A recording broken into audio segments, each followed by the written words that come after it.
Une bombe nucléaire de 10 kilotonnes explose en plein milieu de la ville de New York, soit l'une des zones piétonnes les plus fréquentées au monde. L'explosion génère un flash blanc plus puissant que la lumière du soleil, aveuglant momentanément les personnes dans un rayon de 10 km jusque dans le New Jersey. Une vague de chaleur brûlante et une boule de feu géante aussi chaude que le soleil réduisent en poussière toutes les personnes se trouvant dans un rayon de 30 mètres. C'est comme si tout le monde avait été incinéré en un instant. Sur le sol, on ne voit plus que des silhouettes, des photographies nucléaires de ce qui, il y a quelques secondes, étaient des personnes. C'est terrifiant.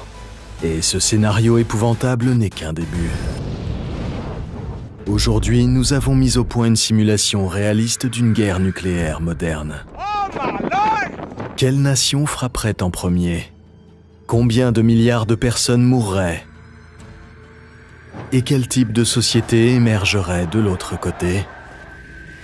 Quelle nation serait capable de réduire le monde en cendres?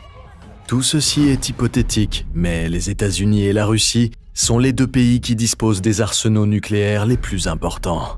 Tous deux possèdent des milliers d'ogives nucléaires, ce qui est suffisant pour provoquer une destruction généralisée à une échelle inimaginable. Et ils ont déjà proféré des menaces, des sanctions et des ultimatums. Une semaine avant l'attaque nucléaire imminente, la panique s'installe car les dirigeants mondiaux semblent incapables d'éviter la catastrophe. Mais c'est alors que la pire crainte du monde commence à se matérialiser lorsqu'une arme nucléaire tactique est utilisée pour la première fois. Et elle atteint une cible militaire russe. Des vies humaines et des biens à proximité sont immédiatement décimés autour de la zone de frappe. La panique se répand. Dirigez-vous immédiatement vers un abri anti-atomique. S'il est impossible d'y accéder, rendez-vous dans la zone la plus protégée et la plus isolée de votre habitation, car ce n'est que le début. La Russie, la Chine et la Biélorussie préparent une contre-attaque. Les alliés américains de l'OTAN sont tout aussi prêts à appuyer sur leur bouton rouge. Le jour fatidique arrive et l'impensable se produit. Des ogives nucléaires s'abattent sur les grandes villes, les installations militaires et les infrastructures clés. Les premières frappes font des millions de morts en quelques heures. Les détonations déclenchent une série d'événements cataclysmiques, dont une puissante onde de choc. Voyons comment une onde de choc affecte les personnes situées à différentes distances de l'épicentre. Nous avons déjà vu ce qui se passe lorsque l'on se trouve à moins d'1 kilomètre de l'explosion de la bombe. La chaleur extrême provoque la vaporisation complète de tout ce qui se trouve dans le rayon de l'explosion. C'est comme si l'on était incinéré instantanément à une température de 300 000 degrés ou plus. À 5 km de distance, l'onde de choc reste dévastatrice. Les structures sont aplaties et les incendies font rage de manière incontrôlée. La force de l'explosion peut causer des blessures graves et des décès. La chaleur intense carbonise la terre, provoquant des brûlures au 3e degré chez les humains. La survie est un combat difficile, alors que le monde s'écroule autour de vous. À 10 km du point zéro, l'onde de choc est encore puissante. Les bâtiments sont endommagés et l'explosion a une force destructrice. À cette distance, le danger immédiat diminue, mais l'impact reste mortel. La chaleur peut encore provoquer des brûlures au 1er et au 2e degré. À 20 km, l'onde de choc a perdu la majeure partie de sa puissance initiale, mais elle reste dangereuse. Les bâtiments subiront des dommages structurels et le risque de blessures demeure. La chaleur, bien que moins intense, peut toujours déclencher des incendies. Il est plus facile de survivre ici, mais les défis sont loin d'être terminés. Revenons à notre chronologie. Un jour seulement après l'échange nucléaire, des dizaines de millions de personnes sont mortes et beaucoup d'autres sont blessées. Des villes entières ont disparu. Il n'y a rien d'autre à faire que d'attendre dans un abri anti-atomique. Utilisez un compteur Geiger si vous en avez un pour surveiller les niveaux de radiation et restez à l'écoute des messages d'urgence. Bien entendu, l'ampleur des destructions dépendra de la taille des bombes. Pour en savoir plus, consultez notre vidéo intitulée « La véritable échelle des armes nucléaires » et abonnez-vous à notre chaîne pour plus de conseils de survie. Au cours de la semaine qui suit, le monde est sous le choc. De vastes zones sont recouvertes de retombées nucléaires de radiation et d'incendies incessants. Ces effets catastrophiques ont déclenché des problèmes secondaires tels que le manque de nourriture, d'eau potable et d'abri. Un tueur silencieux apparaît, la maladie favorisée par des conditions insalubres. Le nombre de morts augmente.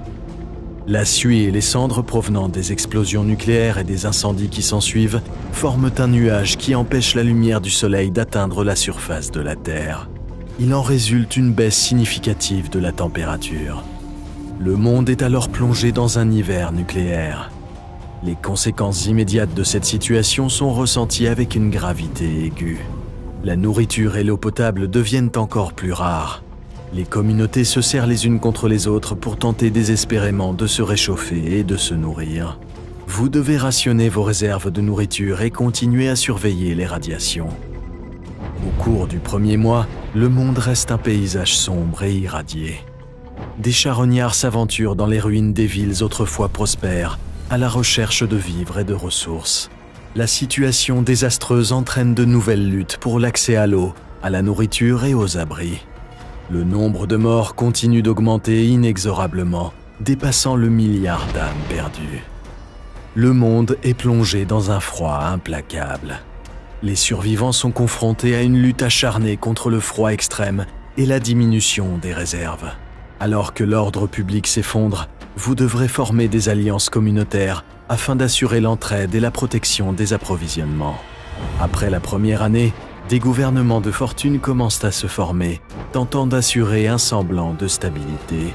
Le nombre de morts aujourd'hui, plus de 3 milliards. La société tente d'accepter la réalité d'un monde sans confort moderne, sans connectivité et sans le bourdonnement réconfortant de la technologie. Les sources d'énergie renouvelables sont explorées pour produire un peu de chaleur et une électricité limitée.